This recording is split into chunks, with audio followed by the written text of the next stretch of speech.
A symbol is an object that represents, stands for, or suggests an idea, visual image, belief, action, or material entity.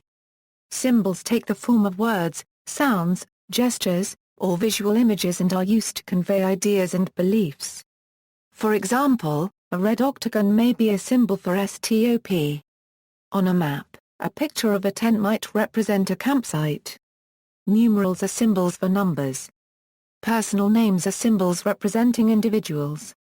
A red rose symbolizes love and compassion. In cartography, an organized collection of symbols forms a legend for a map. Etymology, the word derives from the Greek symbolon meaning token or watchword. It is an amalgam of syn together plus bowler throwing, a casting, the stroke of a missile, bolt, beam. The sense evolution in Greek is from throwing things together to contrasting to comparing to token used in comparisons to determine if something is genuine. Hence, outward sign of something. The meaning something which stands for something else was first recorded in 1590, in Edmund Spenser's Faerie Queene. Definitions, in considering the effect of a symbol on the psyche, in his seminal essay The Symbol Without Meaning Joseph Campbell proposes the following definition: a symbol is an energy-evoking, and directing, agent. Later, expanding on what he means by this definition, Campbell says, a symbol, like everything else, shows a double aspect. We must distinguish, therefore, between the sense and the meaning of the symbol. It seems to me perfectly clear that all the great and little symbolical systems of the past function simultaneously on three levels: the corporeal of waking consciousness, the spiritual of dream, and the ineffable of the absolutely unknowable. The term meaning can refer only to the first two, but these, today, are in the charge of science which is the province, as we have said, not of symbols but of signs. The ineffable, the absolutely unknowable, can be only sensed. It is the province of art, which is not expression merely, or even primarily, but a quest for, and formulation of, experience evoking, energy waking images, yielding what Sir Herbert Reed has aptly termed a sensuous apprehension of being. Heinrich Zimmer gives a concise overview of the nature, and perennial relevance, of symbols. Concepts and words are symbols, just as visions, rituals, and images are. So too are the manners and customs of daily life. Through all of these a transcendent reality is mirrored. They are so many metaphors reflecting and implying something which, though thus variously expressed, is ineffable, though thus rendered multiform, remains inscrutable.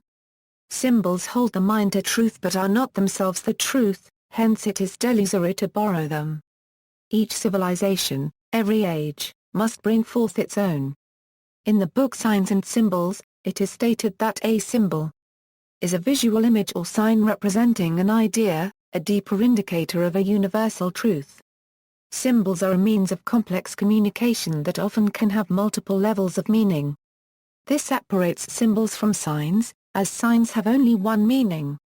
Human cultures use symbols to express specific ideologies and social structures and to represent aspects of their specific culture. Thus, symbols carry meanings that depend upon only a unregistered trademark's cultural background. In other words, the meaning of a symbol is not inherent in the symbol itself but is culturally learned. Symbols are the basis of all human understanding and serve as vehicles of conception for all human knowledge. Symbols facilitate understanding of the world in which we live, thus serving as the grounds upon which we make judgments. In this way, people use symbols not only to make sense of the world around them, but also to identify and cooperate in society through constitutive rhetoric. Symbols and semiotics. Semiotics is the study of signs, symbols, and signification as communicative behavior. Semiotics studies focus on the relationship of the signifier and the signified, also taking into account interpretation of visual cues, body language, sound, and other contextual clues. Semiotics is linked with both linguistics and psychology. Semioticians thus not only study what a symbol implies, but also how it got its meaning and how it functions to make meaning in society. Symbols allow the human brain continuously to create meaning using sensory input and decode symbols through both denotation and connotation. Psychoanalysis, rhetoric, and archetypes, Swiss psychoanalyst Carl Jung, who studied archetypes, proposed an alternative definition of symbol, distinguishing it from the term sign. In Jung's view, a sign stands for something known, as a word stands for its referent. He contrasted this with symbol, which he used to stand for something that is unknown and that cannot be made clear or precise. An example of a symbol in this sense is Christ as a symbol of the archetype called self. For example, written languages are composed of a variety of different symbols that create words. Through these written words humans communicate with each other. Kenneth Burke described Homo sapiens as a symbol using, symbol making, and symbol misusing animal to suggest that a person creates symbols as well as misuses them. One example he uses to indicate what he means by the misuse of symbol is the story of a man who, when told that a particular food item was whale blubber, could barely keep from throwing it up. Later, his friend discovered it was actually just a dumpling. But the man's reaction was a direct consequence of the symbol of blubber representing something inedible in his mind. In addition, the symbol of blubber was created by the man through various kinds of learning. Burke goes on to describe symbols as also being derived from Sigmund Freud's work on condensation and displacement, further stating that symbols are not just relevant to the theory of dreams but also to normal symbol systems. He says they are related through substitution, where one word, phrase, or symbol is substituted for another in order to change the meaning. In other words, if one person does not understand a certain word or phrase, another person may substitute a synonym or symbol in order to get the meaning across. However, upon learning the new way of interpreting a specific symbol, the person may change his or her already formed ideas to incorporate the new information. Jean Dalby Clift says that people not only add their own interpretations to symbols, they also create personal symbols that represent their own understanding of their lives, what she calls core images of the person. She argues that symbolic work with these personal symbols or core images can be as useful as working with dream symbols in psychoanalysis or counseling. William Indy suggests that the symbols that are commonly found in myth, legend, and fantasy fulfill psychological functions and hence are why archetypes such as the hero, the princess, and the witch have remained popular for centuries. Paul Tillich argued that, while signs are invented and forgotten, symbols are born and die. There are, therefore, dead and living symbols. A living symbol can reveal to an individual hidden levels of meaning and transcendent or religious realities. For Tillich, a symbol always points beyond itself to something that is unquantifiable and mysterious, the symbol's depth dimension.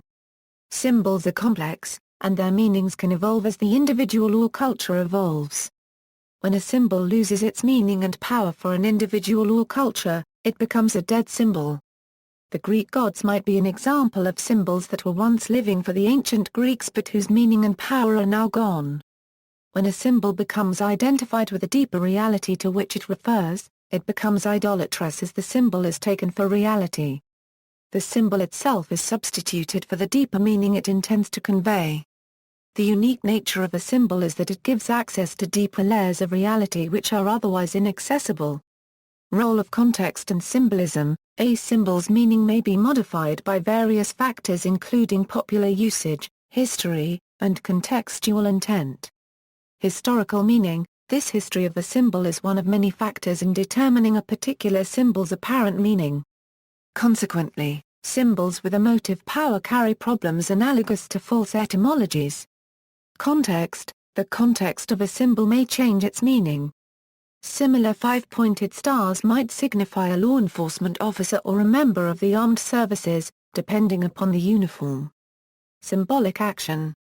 A symbolic action is an action that has no, or little, practical effect but symbolizes, or signals, what the actor wants or believes. The action conveys meaning to the viewers. Symbolic action may overlap with symbolic speech, such as the use of flag burning to express hostility or saluting the flag to express patriotism. In response to intense public criticism, businesses, organizations, and governments may take symbolic actions rather than, or in addition to, directly addressing the identified problems. Symbolic actions are sometimes derided as slacktivism. See also, alchemical symbol, emblem, Icon and secular icon, list of symbols, logo, national symbol, table of mathematical symbols, Unicode symbols, notes. External links, symbols.com, symbols meanings for hundreds of symbols, Symbolism Wiki, symbols and signs, ancient symbolism, Numericana, forbidden symbols, signs and symbols of cults, gangs and secret societies, symbols, signs, logos, and their meanings.